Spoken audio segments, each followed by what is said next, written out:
नमस्ते, आप सभी को हमारे चैनल पर हार्दिक स्वागत। എല്ലാവർക്കും നമ്മുടെ ചാനലിലേക്ക് ഹൃദ്യമായ സ്വാഗതം. ഇന്ന് നമ്മൾ കൃഷ്ണഭക്തി ശാഖയാണ് പഠിക്കുന്നത്. അപ്പോൾ സഗുണഭക്തി ധാരയിലെ 2 ഡിവിഷൻസാണ് രാമഭക്തിയും കൃഷ്ണഭക്തിയും. അതിൽ രാമഭക്തി ശാഖ നമ്മൾ പറഞ്ഞു, രാമനെ ആരാധിക്കുന്നവരാണ് രാമഭക്തി ശാഖയിൽ വരുന്നത്, കൃഷ്ണനെ ആരാധിക്കുന്നവരാണ് കൃഷ്ണഭക്തി ശാഖയിൽ വരുന്നത്, അല്ലേ? അവരിഷ്ടദൈവമായി കാണുന്നത് കൃഷ്ണനെയാണ്. അപ്പോൾ കൃഷ്ണൻ്റെ ചരിത്രത്തെ ആധാരമാക്കിയാണ് അവരെന്ത് ചെയ്തിട്ടുള്ളത്, കാവ്യരചനകൾ നിർവഹിച്ചിട്ടുള്ളത്. അപ്പോൾ കൃഷ്ണഭക്തി ശാഖയിലെ പ്രമുഖരായിട്ടുള്ള കവിമാരെ നമ്മൾ പഠിക്കേണ്ടതായിട്ടുണ്ട്. അപ്പോൾ കൃഷ്ണഭക്തി ശാഖ എന്ന് പറയുമ്പോൾ കൃഷ്ണഭക്ത് കവിമാരാണ്, കൃഷ്ണനെ ഉപാസിക്കുന്ന ആരാധിക്കുന്ന കവിമാരാണ് കൃഷ്ണഭക്തി ശാഖയിൽ വരുന്നത്. കൃഷ്ണഭക്തി ശാഖ പറയുമ്പോൾ നമ്മൾ ഓർക്കേണ്ടത് അഷ്ടച്ചാപാണ് കേട്ടോ. അഷ്ടച്ചാപ് എന്ന് പറയുമ്പോൾ തന്നെ കൃഷ്ണഭക്തി കവിയോं की एक मंडली है, അല്ലേ? 8 കവിയോं की एक मंडली है അഷ്ടച്ചാപ്. നമ്മൾ അഷ്ടച്ചാപ് ഡീറ്റെയിൽ ആയിട്ട് പഠിച്ചിട്ടുണ്ട്, അത് പ്രത്യേകം നിങ്ങൾ ശ്രദ്ധിക്കണം. കൃഷ്ണഭക്തി ശാഖയിൽ 8 കവിമാർ അടങ്ങുന്ന ഒരു മണ്ഡലിയാണ് അഷ്ടച്ചാപ് എന്ന് പറയുന്നത്. അപ്പോൾ അഷ്ടച്ചാപിൻ്റെ സ്ഥാപകൻ എന്ന് പറയുന്നത് ആരാണ്? വിട്ടൽനാഥാണ്. പിന്നെ പുഷ്ടിമാർഗിൻ്റെ സ്ഥാപകൻ വല്ലഭാചാര്യാണ് കേട്ടോ. അപ്പോൾ വല്ലഭാചാര്യാണ് പുഷ്ടിമാർഗ് സ്ഥാപിച്ചത്. അപ്പോൾ പിന്നെ അതിലെ വല്ലഭാചാര്യൻ്റെ പുത്രനായിട്ടുള്ള വിട്ടൽനാഥാണ് അഷ്ടച്ചാപ് സ്ഥാപിച്ചിട്ടുള്ളത്. അതൊന്ന് പ്രത്യേകം നോട്ട് ചെയ്യുക. പിന്നെ അഷ്ടച്ചാപിലെ 8 കവിമാർ വല്ലഭാചാര്യൻ്റെ ശിഷ്യന്മാരെ നമ്മൾ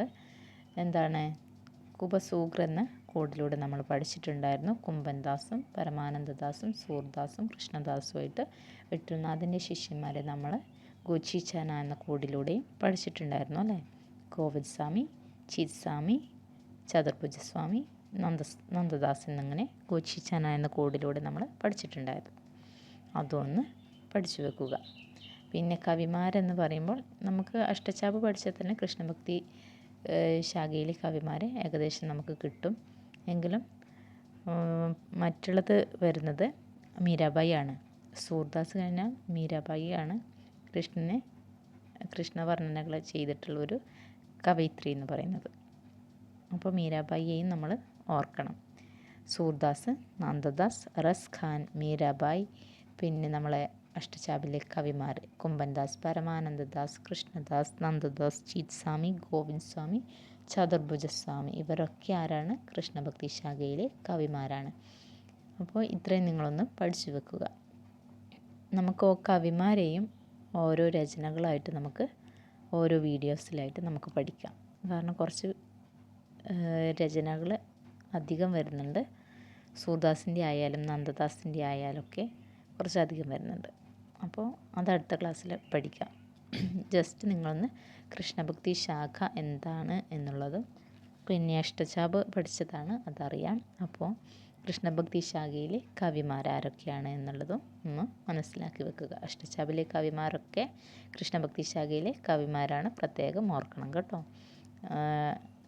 എക്സ്ട്രാ ഓർക്കേണ്ടത് റസ് ഖാനും മീരാബായി ആണ് കേട്ടോ. സൂർദാസ്, നന്ദദാസൊക്കെ അഷ്ടച്ചാപിലുള്ളതാണ്. സൂർദാസ്, നന്ദദാസ്, പിന്നെ പരമാനന്ദദാസ്, കൃഷ്ണദാസ്, ഗോവിന്ദ് സ്വാമി, ചതുർഭുജസ്വാമി, ചീത് സ്വാമി, കുംഭൻദാസ്, ഇവരൊക്കെ അഷ്ടച്ചാപിലെ കവിമാരാണ്.